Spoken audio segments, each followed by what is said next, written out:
You're listening to The Map of Us, a companion podcast to the LGBTQ Media Mapping Project. I'm your host, Dana Piccoli, Managing Director of News is Out, a pioneering queer media collaborative. Welcome.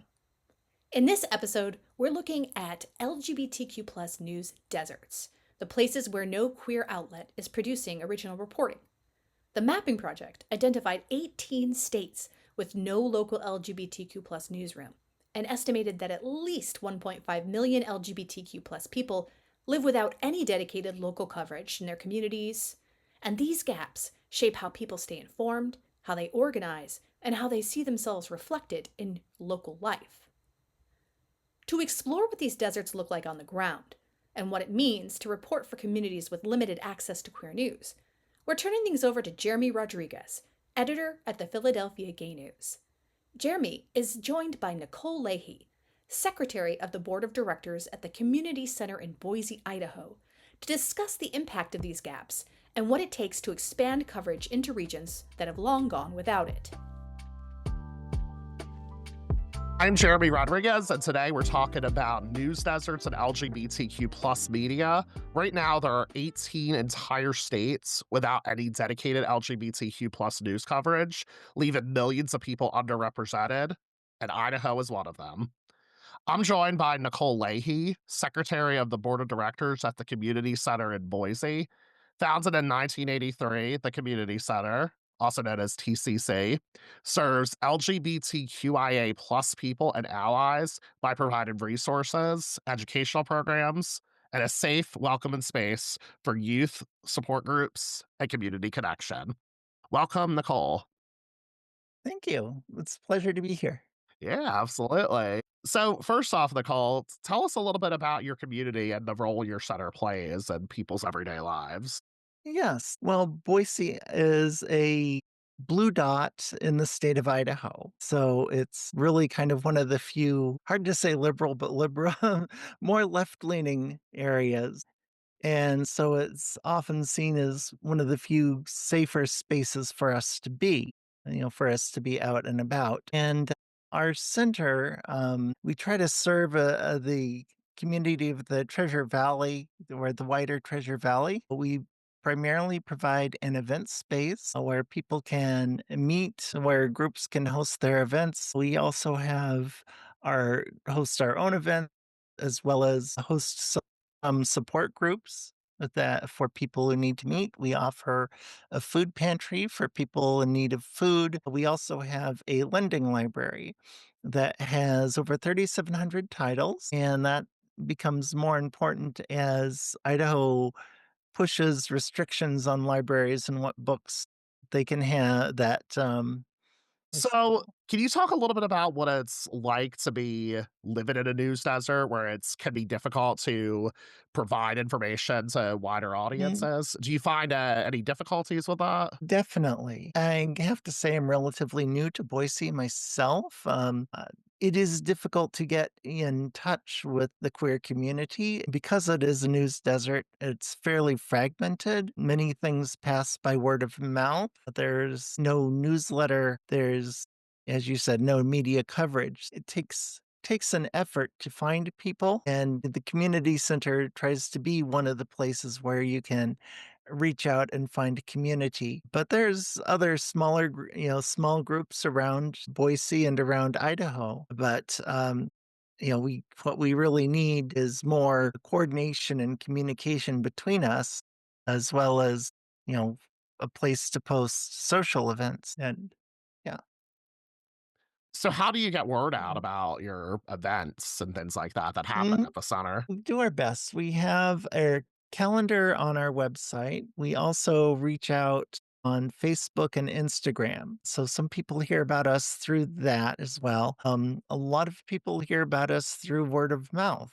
That is, someone they know has been involved in an event or joined an event at the community center, and they tell other people this is the community center. So it's really those ways through social media if we can. People who know us, if they're on our mailing list, they'll get an email once a month about our events coming up.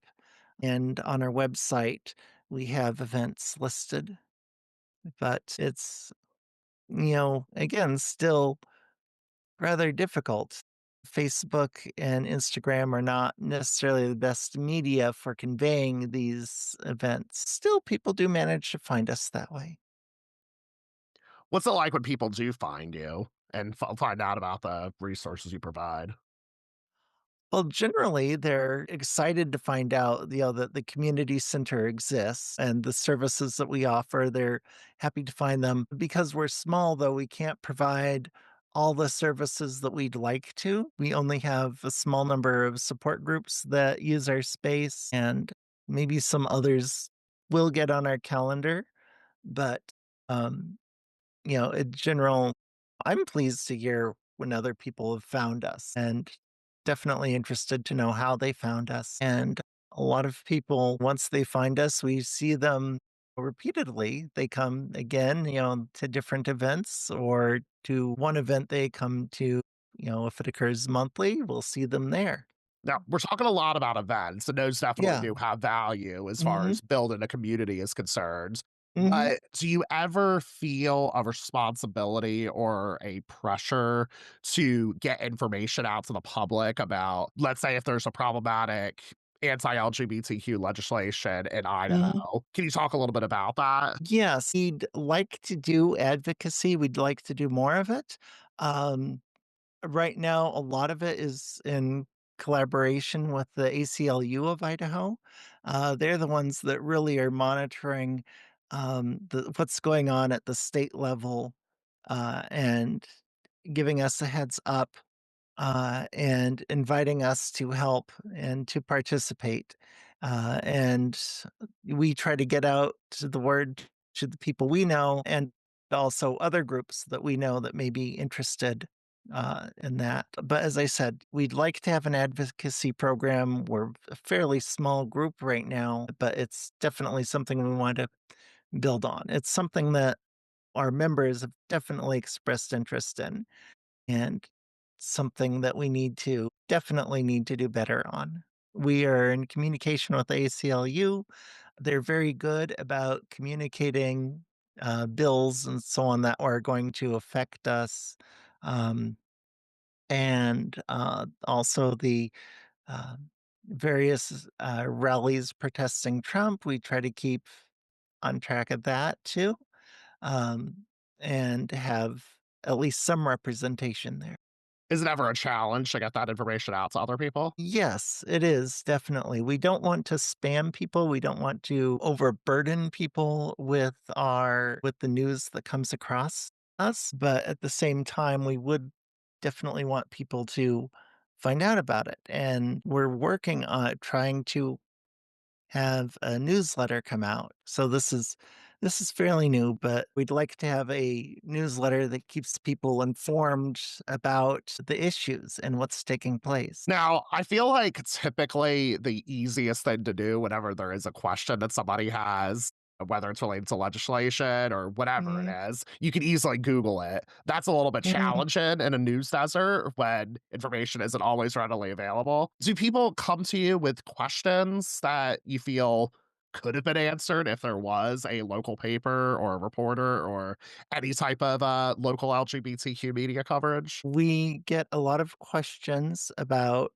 finding counselors, finding medical professionals that are affirming. I mean, this comes up a lot, and it would be great if there were a place for these to advertise, for counselors to say, we're a safe and affirming business. Businesses also do reach out to us. Now, we don't have the bandwidth right now to vet everything that comes by, but we'd also like to still know who's available and be able to say, here's some counseling services, for example, that would like to um or that are safe for us. And another thing that comes up a lot too is as far as name and gender changes on legal documents.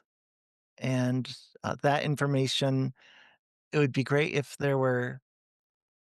if people could advertise those services, that they have expertise in it. For example, now and then there is a workshop that the ACLU puts on for changing legal name changes and gender changes on documents, but getting that word out again, a lot of that happens by word of mouth. It's on their Discord or try to inform organizations like us about that upcoming so we can try to get the word out.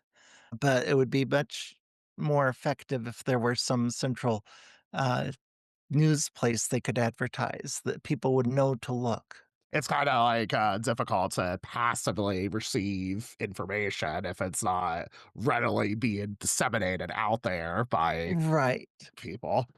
Um, Yeah, even if you're actively looking, in which, you need to be in a place like this, actively looking, it's still difficult to find the information you want. have people ever been surprised by something that's going on in their community, particularly specifically the LGBTQ community? Have they ever been surprised, like after receiving information from your center? I imagine so. I know that there are some people that are surprised that there's a place like our center. So it would be nice if people were not surprised to find out that we have a LGBTQIA plus community center. But generally, I think a lot of people are surprised to find out that there is a queer community at large. Again, the problem again, as you point out, it's a news desert. And so it is very fragmented as far as how information gets around. Well, I'm sure the community in Boise really appreciates you Mhm. being able to provide that information. It's very unfortunate that you don't have more access to resources. Yes.